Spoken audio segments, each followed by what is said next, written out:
There's nothing more humbling than voting. It pushes us to dream big, to set vision, and to build lasting unions that can support the success of everyone. With the passage of the 13th, 14th, 15th, and 19th Amendments, we knocked down voting restrictions based off of race and gender. But then some states created shameless policies and practices to fight back progress and to repress our right to vote. Some states created poll taxes, literacy tests, and even made black citizens have to guess how many beans were in a jar correctly before they could vote.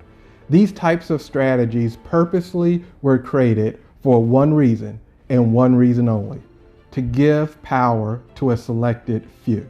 This is why we as a nation had to pass the Voting Rights Act of 1965, which put our best foot forward to stop a century of voter suppression practices. To make it simple, the Voting Rights Act required states with a history of voter suppression to submit changes of voting practices to the U.S. Justice Department for review. But just as recent as 2013, the federal Supreme Court struck down key provisions of the Voting Rights Act, contending that time had changed and the law was no longer needed.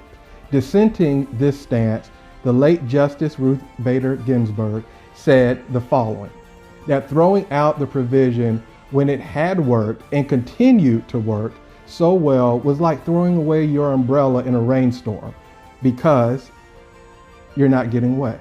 Well, it's safe to say that we're all getting wet right now. In the past several years, 26 states have made it harder to vote by limiting active voting machines, making it take longer for us to vote in line, creating new voting ID laws that disproportionately reduce some citizens from placing their vote. And this is why elections matter, and your voice must be heard, not just for national level, but for state and local elections.